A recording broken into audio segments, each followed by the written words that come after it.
नमस्कार दोस्तों, मैं शिवनाथ बिहारी आप सभी का स्वागत करता हूं आपके अपने ही चैनल पर एक नए वीडियो में। दोस्तों, आज मैं आपके लिए एक बहुत ही इंफॉर्मेटिव वीडियो लेकर आया हूं, इसीलिए इसे ध्यान से देखिएगा। दोस्तों, आजकल देश में यूपीआई पर बहुत ही हो हल्ला मचा हुआ है। हाय, मोदी ने मार डाला। मोदी ने 1.1% टैक्स लगा दिया। हाय रे, मोदी ने तो लूट लिया। दोस्तों, सूचना क्रांति का युग की सबसे बड़ी त्रासदी ही है कि आज की तारीख में अधिकांश लोग सूचनाओं को केवल सुनते हैं। बहुत कम ही आदमी उन सूचनाओं को सही से समझने या सही से इंटरप्रेट करने की जहमत उठाते हैं। साथ में ऊपर से जो रोने धोने का मजा है, इससे जो सैडिस्टिक प्लेजर मिलता है ना, उसका तो कहना ही कुछ नहीं। दोस्तों, रोने वाले को तो रोने का बहाना चाहिए और विपक्ष को तो इसमें महारत हासिल है। अगर उनके घर में सब्जी में नमक भी अधिक पड़ जाता है ना, तो इसके लिए भी मोदी जी ही जिम्मेवार है। अगर आज पत्नी ने उन्हें डांट दिया तो यह भी केवल मोदी की वजह से ही हो रहा है। दोस्तों, यूपीआई पहले की तरह ही मुफ्त है, बस इसमें थोड़ा सा बदलाव किया गया है जिसे समझने की जरूरत है। दोस्तों, अगर आप अपने बैंक अकाउंट से यूपीआई के माध्यम से किसी के भी बैंक अकाउंट, यूपीआई आईडी या फिर यूपीआई वॉलेट में कोई भी ट्रांजैक्शन करते हैं, कितना भी ट्रांजैक्शन करते हैं, तो आपको इसके लिए कोई चार्ज नहीं देना है। दोस्तों, तो फिर सवाल उठता है कि ये 1.1% टैक्स का जो हल्ला मचा हुआ है, आखिर वो क्या है? दोस्तों, ध्यान से समझने की कोशिश कीजिएगा। मैं आपको बहुत ज्यादा ये टेक्निकली समझाने की कोशिश नहीं करूंगा, सीधे सीधे समझाने की कोशिश करूंगा।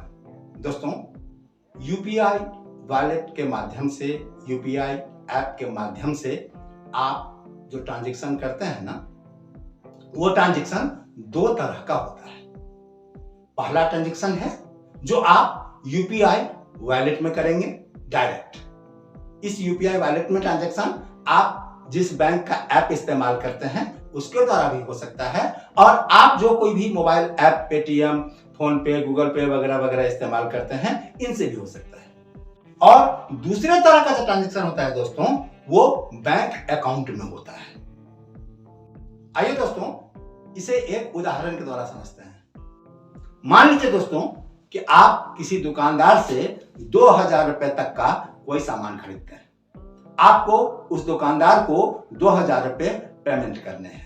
अब यह पेमेंट आप अपने मोबाइल ऐप से, चाहे उसके वॉलेट में पेमेंट कीजिए या फिर उसके बैंक अकाउंट में पेमेंट कीजिए। ना तो आपको कोई एक्स्ट्रा चार्ज देना है, ना ही उस दुकानदार को कोई एक्स्ट्रा चार्ज देना है। लेकिन वहीं पे अगर यह बिल 2000 से ऊपर का आता है, तो दोस्तों ये 2000 से ऊपर का जब पेमेंट करने की बात आती है, तो ये 2000 रुपए के ऊपर का पेमेंट आप उस व्यापारी को चाहे उसके वॉलेट में कीजिए या फिर बैंक अकाउंट में कीजिए, आपको तो कोई एक्स्ट्रा चार्ज नहीं देना पड़ेगा। लेकिन उस व्यापारी को इस ट्रांजैक्शन पर 1.1% का जो है टैक्स लगेगा, और यह टैक्स सीधा उसके अकाउंट से कट जाएगा, उसके खाते से कट जाएगा। दोस्तों, ग्राहक पहले की तरह आजाद था, आज भी आजाद है। ग्राहक को पहले भी कोई चार्ज नहीं लगता था, आज भी कोई चार्ज नहीं लग रहा है। दोस्तों, जब भी आप 2000 रुपए से ऊपर पेमेंट करने की स्थिति में आए, तो दुकानदार अगर आपको अपने पेटीएम, फोन पे या फिर गूगल पे वॉलेट में पैसा डालने को कहता है, पैसा ट्रांसफर करने को कहता है, तो आप उससे उसका यूपीआई आईडी मांगिए या अकाउंट नंबर मांगिए। उसको समझाइए कि अगर आप इसे अकाउंट में चाहे यूपीआई आईडी में लेंगे तो आपको 1.1% का जो टैक्स है वो नहीं देना पड़ेगा। और अगर वो फिर भी नहीं मानता है तो आप पेमेंट कीजिए आराम से उसको, वो जहां कहता है देने के लिए। आपको तो कुछ देना नहीं है, जैसा मैंने पहले बताया, देना पड़ेगा उस व्यापारी को। दोस्तों, अब सवाल उठता है कि आखिर इस तरह की व्यवस्था की क्यों गई। दोस्तों, मूल रूप में इसके पीछे 3 कारण है। सबसे पहला कारण है यूपीआई पेमेंट को बढ़ावा देना। आप भी जब फोन पे, गूगल पे, पेटीएम वगैरह खोलेंगे ना, तो आपको वहां पर यूपीआई पेमेंट का ऑप्शन दिखेगा, और इस ऑप्शन का उपयोग करके अगर आप पेमेंट करते हैं तो चाहे कितनी भी बड़ी पेमेंट आप करें, न तो आपको कोई एक्स्ट्रा चार्ज देना है न दुकानदार को।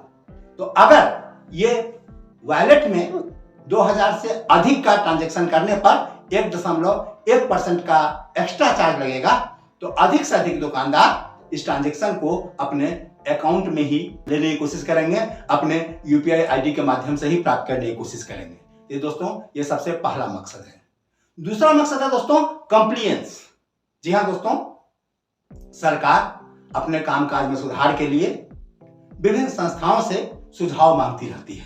तो दोस्तों, वर्ल्ड बैंक और committee on payment and market online transaction ने ऑनलाइन पेमेंट पर इंटरचार्ज फी के रूप में 1.15% टैक्स लेने का सुझाव दिया था, और उसी सुझाव को मान करके गवर्नमेंट ने केवल 1.1% का ही टैक्स लगाया है, 1.15% नहीं लगाया है। दोस्तों, ये सरकार का हमें शुक्रिया मानना चाहिए कि उसने 1.15% के बदले केवल 1.1% का ही टैक्स लगाया। और तीसरा और जो सबसे महत्वपूर्ण कारण है दोस्तों, इस बात को समझने की कोशिश कीजिएगा। दोस्तों, ऑनलाइन ट्रांजैक्शन में जब अकाउंट में पैसे का लेन देन होता है ना दोस्तों, तो इसका हिसाब डायरेक्ट सरकार के पास होता है, बैंक के पास होता है, और इससे लेन देन का हिसाब रख करके, आय व्यय का हिसाब रख करके, उसकी संपत्ति का हिसाब रख करके सरकार को टैक्स कैलकुलेट करने में सुविधा होती है। और अगर कोई टैक्स चोरी करते हुए पकड़ा जाता है तो सरकार उस पर दंडात्मक कार्रवाई भी करती है, उसको टैक्स देने के लिए विवश करती है। लेकिन अगर यह पेमेंट यूपीआई वॉलेट में होता है ना दोस्तों, तो इसका हिसाब किताब डायरेक्ट सरकार के पास नहीं पहुंचता। सरकार को इसका हिसाब किताब पाने के लिए काफी मेहनत मशक्कत करनी पड़ती है।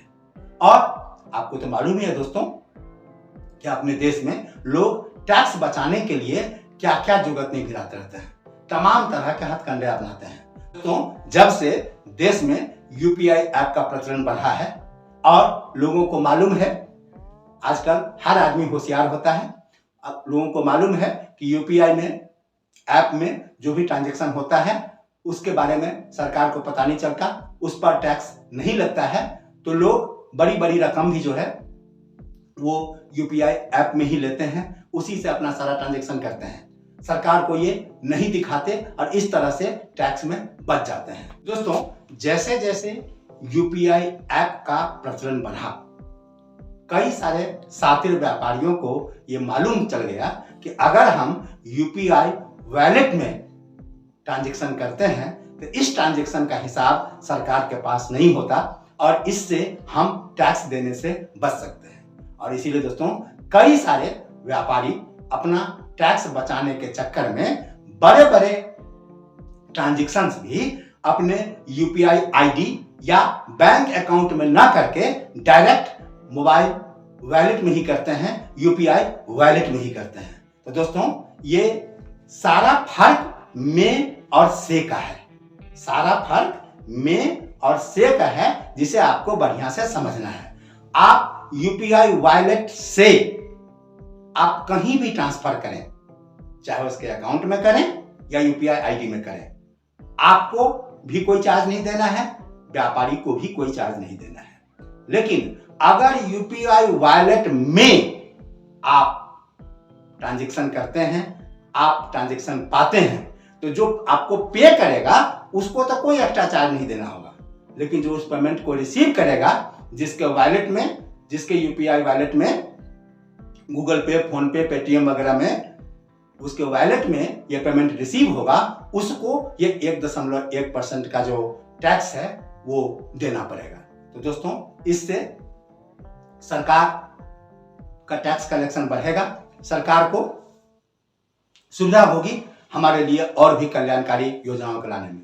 दोस्तों, आशा करता हूं यूपीआई ऐप और उसके वॉलेट पर ट्रांजैक्शन पर जो ये 1.1% का टैक्स का सरचार्ज का जो भी गलतफहमी थी वो आपकी दूर गई होगी।